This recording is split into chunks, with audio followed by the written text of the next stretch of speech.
அலைக்கும் வரஹ்மத்துல்லாஹி தஆலா வ பரகாத்துஹு. கண்ணியத்திற்குரிய இஸ்லாமிய பெரியோர்களே, தாய்மார்களே, சகோதர சகோதரிகளே, வாலிபர்களே, இளம் சிறார்களே, இப்ப நபிகள் நாயகம் ஸல்லல்லாஹு அலைஹி வஸல்லம் கூறுகிறார்கள், ஒவ்வொரு மனிதனுக்கும் தொழுகையுடைய மெயினான விஷயம், தொழுகையுடைய அடிப்படை ஒது செய்வது. ஒது செய்கின்ற முறை ஒழுங்கா இருந்தா தான் தொழுகை கூடும். ஒழு கூடினால்தான் தொழுகை கூடும். ஒழு செய்கின்ற முறைகளை ஷரியத்து தெளிவாக சொல்கிறது. ஒழுவுடைய பரது 4, ஒழுவுடைய சுன்னத்து 12 என்று மார்க்கம் தெளிவாக சொல்கிறது. நம்ம எப்படி ஒது செய்யறோம்?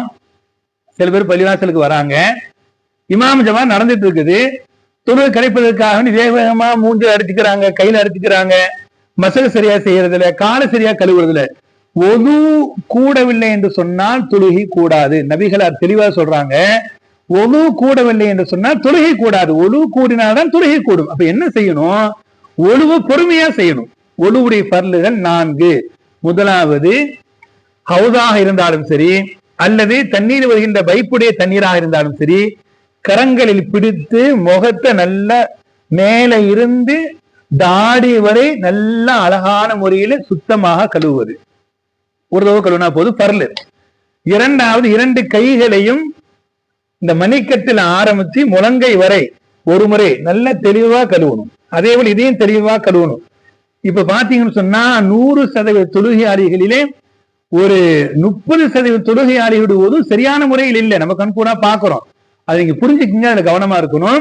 அதே போல 3வது, தலைக்கு மசகு செய்யணும். ஃபுல்லும் செஞ்சா சுன்னத்து, 4ல் ஒரு பகுதி செஞ்சா கருளு.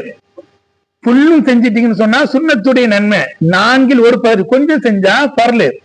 4வது, 2 கால்களை அந்த கரண்டை மொழி உட்பட நல்ல தேய்ச்சி கழுவணும்.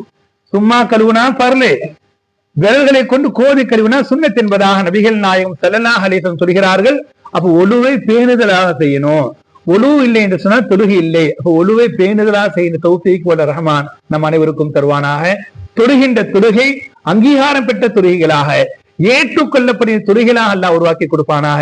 அஸ்ஸலாமு அலைக்கும் வரஹ்மத்துல்லாஹி தஆலா வ பரகாத்துஹு.